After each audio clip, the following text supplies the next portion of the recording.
우리 말씀은 다시 한번 히브리서 10장 10절부터 14절 말씀입니다. 히브리서 10장 10절부터 14절이고요. 우리가 받은 구원과 그 구원에 완성될 것을 지금 확신할 수 있는 이유, 이런 제목으로 말씀을 전하겠습니다. 합동합니다. 이 뜻을 따라 예수 그리스도의 몸을 단번에 들이심으로 말미암아 우리가 거룩함을 얻었노라. 제사장마다 매일 서서 섬기며 자주 같은 제사를 드리되 이 제사는 언제나 죄를 없게 하지 못하거니와 오직 그리스도는 죄를 위하여 한 영원한 제사를 드리시고 하나님 우편에 앉으사 그 후에 자기 원수들을 자기 발등상이 되게 하실 때까지 기다리시나니 그가 거룩하게 된 자들을 한 번의 제사로 영원히 온전하게 하셨느니라. 아멘. 우리는 지금 오늘 본문 10절부터 14절에서 알게 되는 이 세 가지 요점이 있다고 말씀드렸고, 그 세 번째 요점인 우리를 자신의 대속적 사역으로 거룩하게 하신 주님께서 곧 우리의 신분적인 성화, 그 확증적인 성화, 위치적 성화를 이루신 주님께서 이제 우리의 그 성품까지도 장차 거룩하게 하실 것이다. 그 일을 완전하게 하실 것이라는 이 부분에 대해서 지금 설명드리고 있는데, 이제 나머지 부분을 설명하고 오늘 마치도록 하겠습니다. 이 본문 14절에서 그리스도의 속죄의 이 완전성을 근거로 해서 우리의 성화를 완전하게 하실 것이라고 말씀하고 있습니다. 사도 바울은 성령의 사역을 통해서 바로 그런 이 점진적인 성화가 완전하게 될 것임을 설명하고 있는데요. 이 그리스도의 단 한 번의 자기 희생을 근거로 우리의 이 최종적이고 영원한 거룩함의 기초를 마련하셨죠. 그 속죄 제사가 바로 완전한 것이기 때문에 그 결과로서 우리의 이 성화도 완전하게 될 것임을 확신할 수 있습니다. 곧 그리스도의 희생의 효과와 가치가 너무나 크고 강력한 것이기 때문에 우리를 이 완전한 구원에 이르게 하기에 충분하다는 것입니다. 히브리서 저자가 이 그리스도의 대속적 죽으심이 그 효과나 가치에 있어서 탁월하기 때문에 우리의 성화에 대한 완전하게 될 것을 확신하고 있습니다. 그렇게 확신하는 근거는 바로 예수 그리스도께서 부활하시고 살아계셔서 오늘도 우리의 중보자가 되어 주시기 때문입니다. 히브리서 저자의 이런 관점과 사도 바울이 말하는 이 성화의 완전을 가지고 오시는 자는 바로 우리 속에서 역사하고 계시는 이 성령의 내주라고 말하는 그 두 점 사이에 공통점이 있음을 보게 됩니다. 히브리서는 부활하신 예수님께서 하나님 보좌 우편에서 쉬지 않고 중보하시기 때문에 가능하다, 이렇게 말합니다. 그러니까 이 둘을 종합해 보면 예수님은 하늘 보좌 우편에서 살아계셔서 지금 우리를 위해 중보하고 계시고, 그 중보의 실질적인 이 결과로 주어지는 것이 뭐냐면 바로 우리 속에서, 우리 삶의 주변에서 내주해 주시고 역사해 주시는 성령의 일하심으로 되어진다는 것입니다. 곧 지금 설명드리는 이 예수님의 이 중보 사역과 이 성령의 내주하심은 그러니까 별개의 사건이 아니라 하나의 연결된 사건이라는 거예요. 우리는 그것을 근거로 우리의 이 성화가 완전하게 될 것을 확신할 수 있다는 것입니다. 그러니까 우리의 그리스도도 하늘에서 일하고 계시고, 그게 그리스도께서 아버지께로부터 받아 우리에게 보내신 다른 보혜사, 그 성령 하나님의 일하심도 바로 우리를 위해 일하시기 때문에 우리가 우리의 이 성화의 완전함이 이루어질 것임을 확신할 수 있다는 것입니다. 그럼 성화의 완전한 이 완성, 그것을 곧 우리는 구원의 완성이라고 말하고, 그때 우리는 영화롭게 될 것이고, 그때가 언제냐? 바로 하나님의 나라가 도래한 때인 것입니다. 그러나 이 모든 것을 가능하게 하는 것은 근본적인 원인은 어디에 있냐면 바로 예수 그리스도께서 우리를 위한 이 대속적 죽으심이 그 원인이라는 것입니다. 그 원인된 사건이 없다면 성령의 사역도 이루어질 수 없다는 것입니다. 예수님의 이 대속적 죽음이 있기 때문에 이 모든 것들이 다 이루어지고 있다는 것입니다. 곧 그 희생의 효과가 너무나 크고 강력한 것이기 때문에 이 그리스도의 중보 사역과 성령의 내주하심이 우리에게 드러나지고 있다는 것입니다. 여러분, 이런 효과가 이 동물 제사 속에서는 없었어요. 여러분, 그래서 이 동물 제사를 하나님이 기뻐하지 않으셨다고 말씀하시는 이유가 거기에 있습니다. 그것을 우리에게 가져다 줄 수가 없었던 것이죠. 여러분, 동물의 이 희생제사가 분명히 우리의 일시적인 이 죄를 덮고 또 하나님과의 관계를 잠깐 회복하게 하는 그런 이 구속의 중개자의 역할을 했던 것은 분명합니다. 그것을 우리가 부정하는 것은 아니에요. 그러지 않았다면, 동물 제사의 효과가 없었다면 구약에 하나님께서 그것을 계시로 보여주지 않았겠죠. 그리고 실제로 구약의 성도들이 동물 제사를 의지해서 하나님께 나아가지 않았겠죠. 분명히 그 역할은 있었습니다. 그러나 그 자체로서는 대속자가 될 수는 없었다는 것입니다. 더군다나 어떤 문제가 있냐면은, 이 제사를 담당했던 제사장이 영원히 살지 못하고 그 임기를 또한 중도에 맞춰야 됐고요. 그러니까 이 대제사장의 임기가 50세로 맞춰집니다. 그리고 이 일을 감당하는 그 대제사장이 죽어야만 한다는 것입니다. 그러한 이유들이 하나님을 완전히 기쁘시게 할 수 없고 하나님을 만족하게 할 수 없었던 거예요. 그래서 이 구약의 제사 제도로서는 이 구원의 길이 열리지 않았던 것입니다. 이 동물 제사로는 하나님과 우리 사이를 막고 있는 휘장을 열어제칠 만한 능력이 없었다는 것이죠. 그것은 우리가 하나님 앞에 나아갈 수 있는 담력을 갖고 나아갈 수 있게 하지 못했다는 것을 보여줍니다. 여러분, 그래서 이 구약의 성도들은 늘 하나님께 나아갈 때 이 불안함과 초조함이 있고 두려움이 있었던 거예요. 양심의 자유함을 갖지 못했다고 말하는 이유가 거기 있습니다. 전혀 효과가 없었다고 할 수는 없지만은 제한적으로 하나님과의 관계 회복만 있을 뿐이었습니다. 그러나 여러분, 이 그리스도에 한 번 죽으시고 부활하셔서 하늘 보좌에 오르시고 그가 중보하시는 사역을 통해서 성령이 우리 속에 계시면서 보여주시는 이 죽으심의 효력과는 비교할 수도 없는 것이었습니다. 그런 점에서 이 그리스도의 구속사역은 오늘도 여전히 우리에게 계속되고 있다고 말할 수 있는 것입니다. 여러분, 오늘 우리가 하나님 아버지를 편안하고 자연스럽게 찾을 수 있는 그 이유가 무엇이냐면 바로 그리스도의 지속적인 수고하심에 근거하고 있습니다. 여러분, 그리스도는 분명 한 번 죽으셨지만요, 그 죽으심은 한 번으로 끝났지만은, 그러나 그분의 우리를 위한 구원의 완성을 위해서, 곧 우리의 성화의 완성을 위해서 그것이 이루어질 때까지는 그리스도는 쉼없이 우리를 위해 일하고 계시다는 사실을 우리가 반드시 기억해야 됩니다. 여러분, 그리스도의 이 구원의 은혜와 이 은혜에 대한 이 감격이 바로 여기에 있는 것입니다. 여러분, 그리스도께서 우리를 위해 지금도 일하고 계세요. 그는 쉬시는 적이 없습니다. 여러분, 우리는 쉬잖아요. 일주일에 한 번씩 쉬잖아요. 주님은 쉬지 않습니다. 그렇지 않고는 우리의 구원이 완성될 수가 없기 때문에 단 1분 1초도 주님은 정말 이 시편의 고백처럼 낮에도 주무지 아니하시고 졸지 아니하시고 밤에도 주무시지 않는 분이라고 했습니다. 그렇기 때문에 여러분, 그 수고로움의 결과로 우리의 구원이 이루어지고 있는 거예요. 그래서 여전히 하시는 일은 자신이 바친 희생이 영원한 효력이 우리에게 계속되게 적용되도록 하시는 그 일을 하고 계신 것입니다. 바로 우리를 위해 하시는 그 일을 가리켜 우리는 뭐라고 하냐면 중보사역이라고 말하는 것입니다.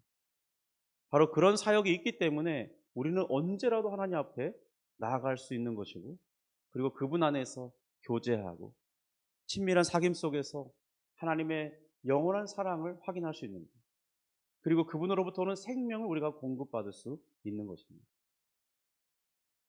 그러므로 이 모든 것을 다 가능하게 하고 만족하게 하는 이는 그리스도밖에는 없다는 것입니다.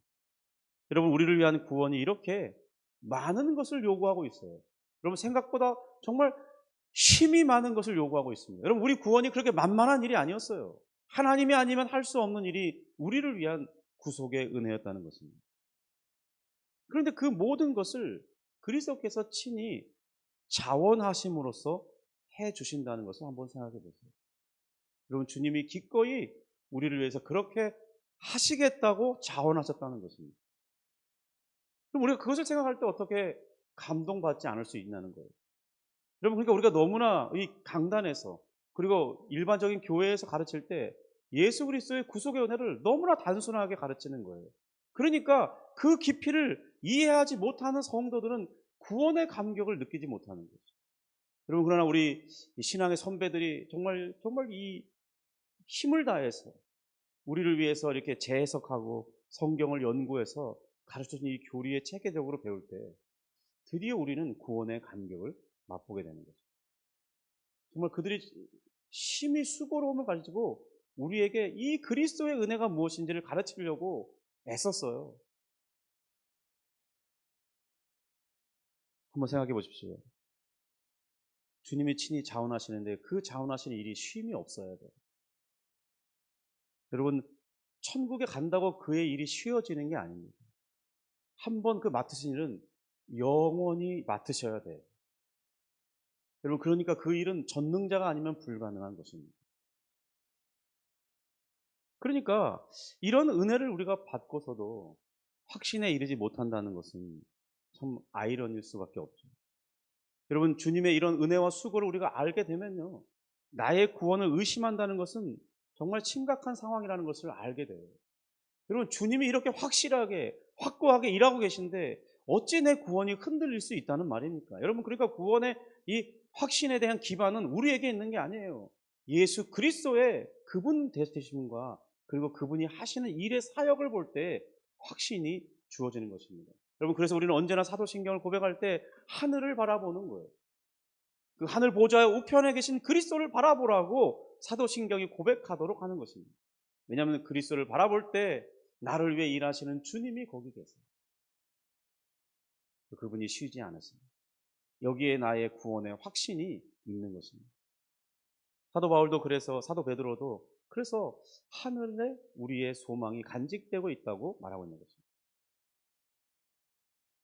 여러분, 제가 우리의 연약한 신앙으로 인한 의심을 정지하려는 것이 아닙니다. 사도 바울의 이 히브리서의 요구처럼 이제 그런 구원의 초보에 머물지 말고 완전한 대로 나아가라는 거예요. 여러분, 구원의 초보라는 말은 바로 의심하는 상태, 어린아이의 신앙 상태, 단단한 것을 먹지 못하는 상태, 그런 상태를 말하는 거예요. 그런데 완전한 대로 나아가라는 거죠. 확신 가운데 확고부동하게 서 있을 수 있는 그런 신앙의 견고함 위에 우리 자신을 두라는 것입니다. 어떠한 이 고난이 온다 할지라도, 히브리서의 성도들이 문제가 무엇입니까? 핍박을 예고하고 있고 죽음을 예고하고 있었어요. 잘못 걸리면 죽는 거죠. 그렇기 때문에 유대교로 돌아가려 했던 유혹을 받고 있었던 성도들의 문제가 있었죠. 그렇게 하지 말라는 거예요.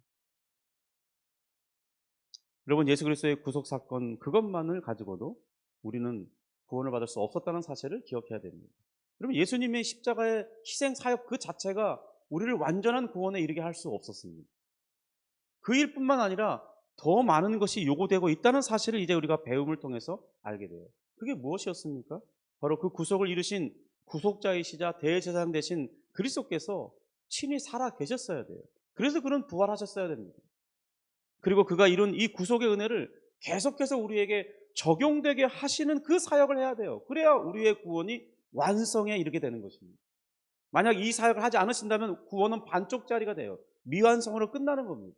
우리 죄는 용서받고 하나님의 자녀가 되게 하는 거기까지는 할 수 있을지 몰라요. 그런데 우리의 성화의 완성이 이루어지지 않는 거예요. 그럼 반쪽짜리 구원입니다.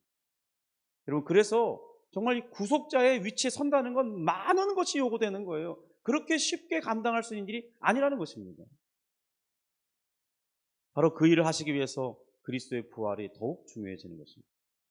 그리스도께서는 부활하신 후에 죄값을 대신하는 이 사역은 멈추셨죠.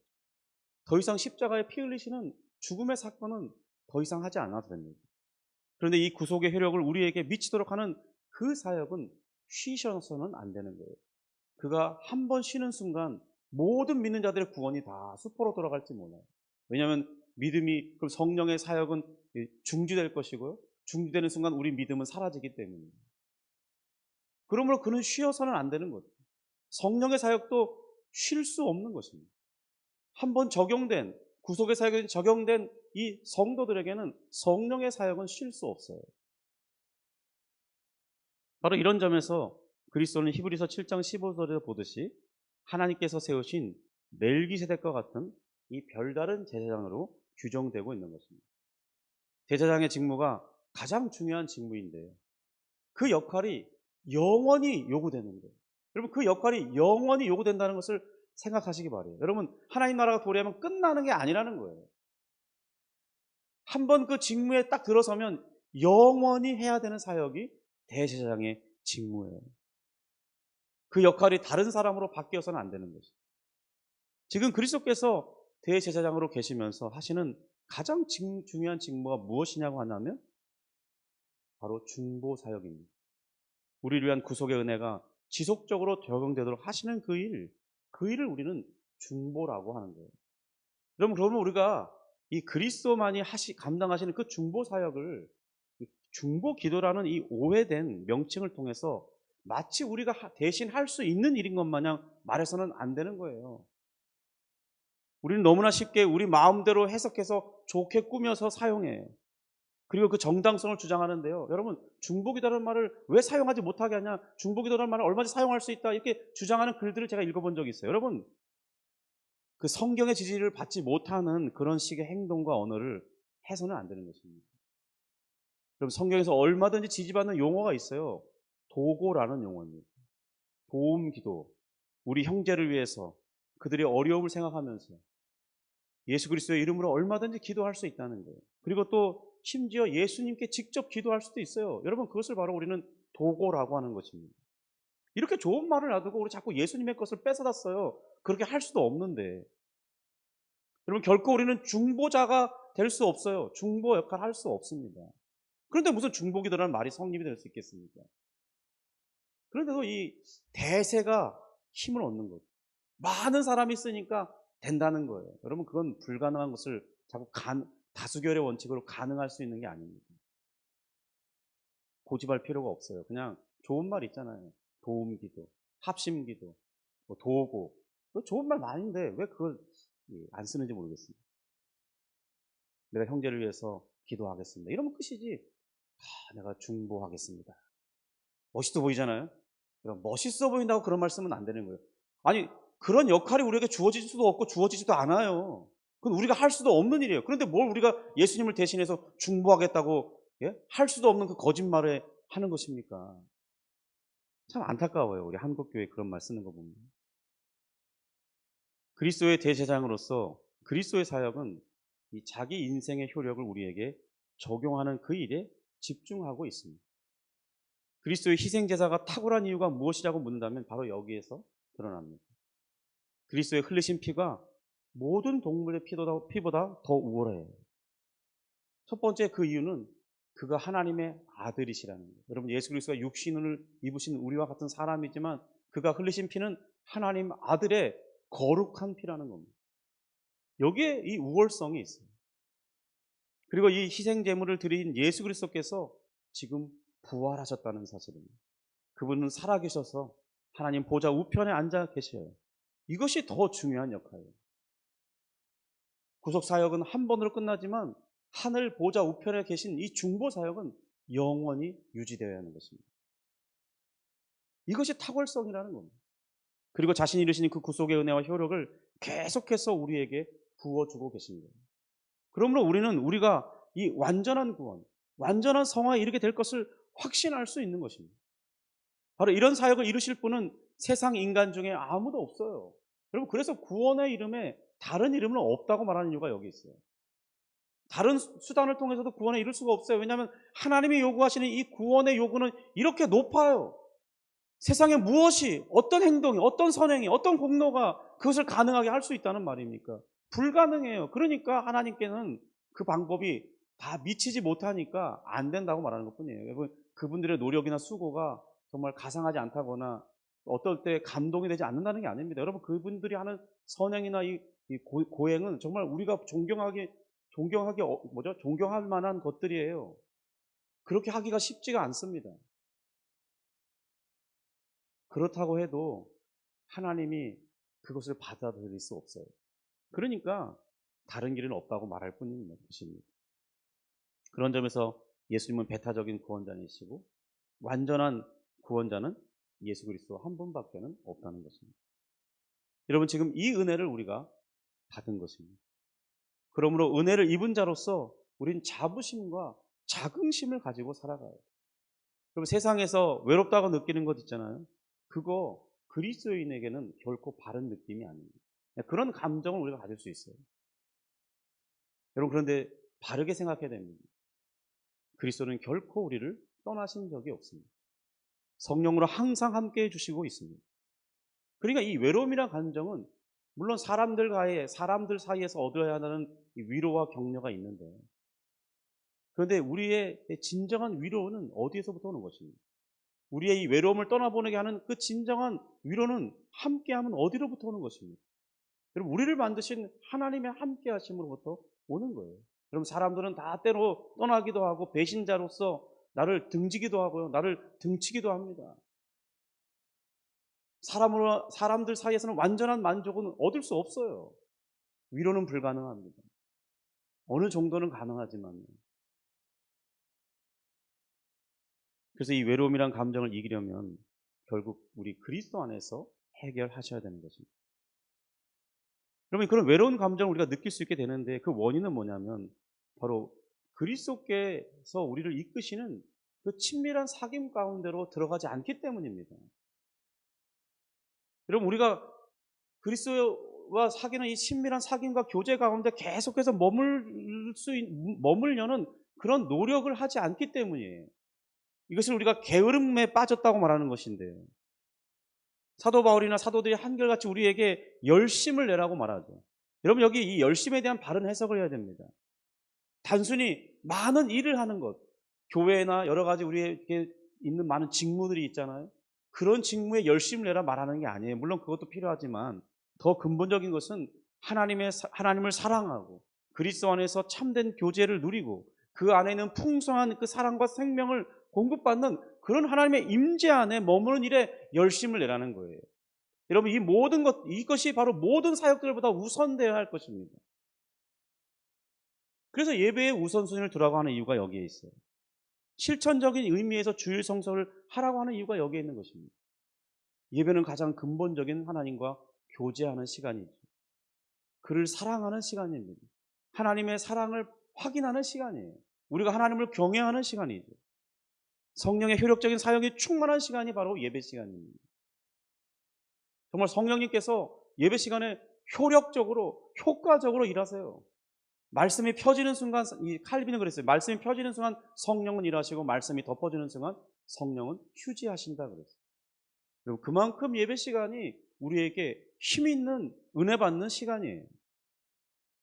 우리가 하나님을 높이는 것도 근본적인 이유겠지만은 높이는 그 순간에 하나님의 무한하신 사랑을 우리가 공급받는 거예요.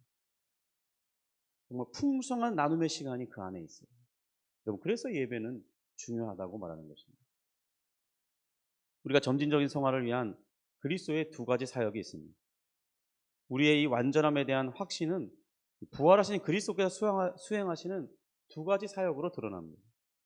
첫 번째는 그리스도께서 자신의 피로 하나님의 임재에 들어가는 길을 여신 것입니다. 그리고 이를 통해 나아가는 모든 자들에게 항상 때를 따라 돕는 은혜를 주신다고 말씀하고 있습니다. 여러분, 우리가 이 두 가지 은혜를 받고 있습니다. 우리는 언제라도 하나님께 나아갈 때 하나님이 돕는 은혜가 있어요. 여러분, 그것이 없으면 우리는 하나님께 나아갈 수가 없어요. 우리는 그 돕는 은혜가 있어서 우리가 완전함에 이를 것을 확신할 수 있어요. 우리 한번 10장 19절부터 20절을 같이 한번 읽어보도록 하겠습니다. 있습니다. 그러므로 형제들아, 우리가 예수의 피를 힘입어 성소에 들어갈 담력을 얻었나니 그 길은 우리를 위하여 휘장 가운데 열어놓으신 새로운 살 길이요, 휘장은 곧 그의 육체니라. 여기서 이 새로운이라는 말은 이 신약 성경에서 사용되고 있는데요, 여기 딱 한 구절만 이렇게 되어 있습니다. 문자적인 의미는 최근에 그런 의미예요. 그러니까 구약에서는 존재하지 않았다가 최근에 예수 그리스도의 대속적인 죽으심으로 열리게 된 새로운 길, 이런 뜻이라는 거죠. 그 전에는 없었는데 마태복음 27장 51절에 기록되어 있는 것처럼 휘장이 위에서부터 아래로 완전히 찢어졌잖아요. 그래서 새로운 길, 새 길이 그 휘장 가운데로부터 열려졌다는 것입니다. 그 열린 열린 그 길이 새로운 이유가 무엇이냐면 바로 예수님께서 행하신 이 완전한 새로운 상황을 창조해냈기 때문이라는 거예요. 또 살아있다고 묘사되는 이유가 있어요. 그것은 뭐냐면 하나님과의 참된 이 교제가 실제로 우리에게 이루어지고 있기 때문입니다. 여러분, 옛 언약 질서 안에서는 하나님과의 친밀한 사귐과 이 생명을 제공해 줄 수 있는 길이 없었어요. 매우 제한되어 있었습니다. 이 옛 언약에서는 기대할 수 없었던 것인데 지금 예수 그리스도 안에서의 죽으심으로 말미암아 열린 이 새로운 길은 바로 살아있는 길, 그것은 하나님과의 완전한 교제가 실현되고 우리가 이 땅 가운데서도 확인할 수 있고 우리가 죽게 되면 더 확인할 수 있고 우리가 부활의 몸을 입게 되면 완전하게 이르게 될 그 길이 열렸다는 거죠. 희장 가운데 열린 길은 바로 그리스도께서 하나님의 임재를 향해 열어주신 새로운 길에 대한 상징적인 표현입니다. 여러분, 우리가 실제로 예수님의 이름을 힘입어 하나님의 임재에 가까이 갈 수 있게 됐어요. 이것을 어떻게 가능하게 했는가? 바로 그 설명이 히브리서 9장 11절부터 25절의 말씀입니다. 그러니까 한번 집에 돌아가셔서 히브리서 9장 11절부터 25절까지 말씀을 읽으시고 오늘 말씀을 다시 한번 읽어보시기 바랍니다. 바로 그 10장의 내용이 무엇을 설명하는 거냐면 그 9장 11절부터 25절에 그 새롭고 살 길을 열으신 그 길에 대한 해설이에요, 해설. 그래서 어떻게 우리에게 이것이 적용되는가를 말해주고 있는 거죠. 이런 부분에 대해서 우리가 깊이 더 한번 살펴볼 수 있는 기회가 있다면 좋겠지만요. 오늘은 시간이 짧은 관계로 마치도록 하겠습니다. 여러분, 우리 같이 잠시 한 10분 정도 기도하는 시간을 가질 텐데요. 제가 먼저 기도하고 주기도문으로 마치도록 하겠습니다. 하나님 아버지 감사합니다. 주님, 우리가 히브리서 10장 10절부터 14절의 말씀을 통해서 우리를 거룩하게 하신 주님께서 이제 우리의 남아있는 성품의 거룩함도 이루어 가실 것이고 완전하게 하실 것임을 배웠습니다. 주님, 그러므로 우리가 사도신경 제2항을 고백할 때 그 외아들 우리 주 예수 그리스도를 고백할 때 예수의 이름이 가지는 의미가 무엇인지를 계속해서 알아가고 있고 우리가 이해되고 있고 또 알아가면서 우리 마음이 더욱 하나님을 힘있게 의지하고 내 구원의 확신은 더 견고해지는 것을 생각하게 됩니다. 주님, 우리가 반복해서 이러한 배움을 통해서 우리의 신앙의 견고함에 이를 수 있도록 도와주옵소서.